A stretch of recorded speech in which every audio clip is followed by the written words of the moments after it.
Namo Phat, good morning. Thank you for joining me for our daily practice check-in. Listen, listen, listen. This beautiful sound calls us back to our true home.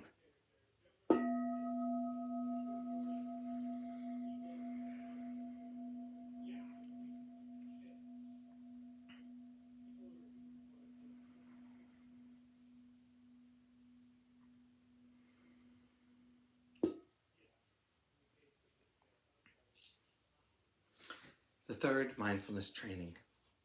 Where the suffering caused by sexual misconduct, I vow to cultivate responsibility and learn ways to protect the safety and integrity of individuals, couples, families, and society. I'm determined not to engage in sexual relations without love and a long-term commitment. To preserve the happiness of myself and others, I'm determined to respect my commitments and the commitments of others. I will do everything in my power to protect children from sexual abuse, to prevent couples and families from being broken by sexual misconduct.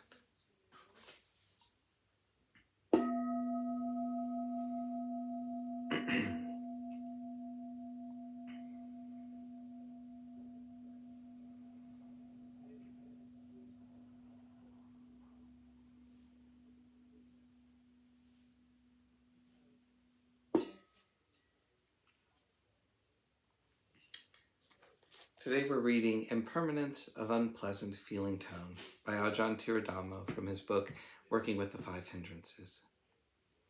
Like the hindrance of sensual desire, the hindrance of ill will has feeling tone as its source. Thus a wise understanding of the nature of feeling tone as impermanent and dependently conditioned reduces the tendency to give in to the ill will reaction, or, if we are already caught in ill will, can alleviate its intensity through knowing that it is not a thing in itself, but rather just a feeling, an effect of experiencing pain.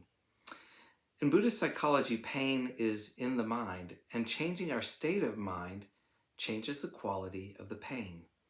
The systematic contemplation, when a painful bodily feeling arises, is to reflect that the feeling is dependent upon the body and is impermanent. Quote, he abides contemplating impermanence in the body and in painful feeling. He abides contemplating decaying, contemplating fading away, contemplating cessation, contemplating giving up. As he dwells thus, the underlying disposition to ill will with regard to the body and painful feeling is given up by him. End quote. Similarly, when a painful mental feeling arises, reflect on just how changeable and fleeting this unpleasant feeling tone and the mood of ill will really are, if we don't react negatively to them. Instead of contracting around the pain, if we can observe it with more friendliness, we may notice that, in fact, this physical or mental pain is very fluid. It fluctuates in intensity.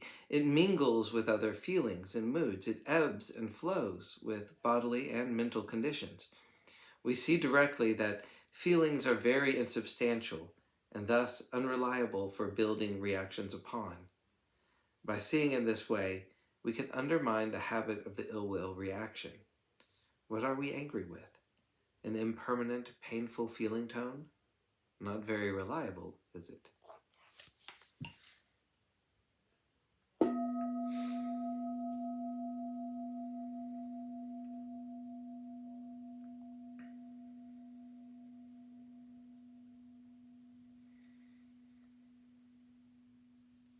May all beings be well. May all beings be happy. May all beings be peaceful. Sadhu, sadhu, sadhu. Thank you for joining me today.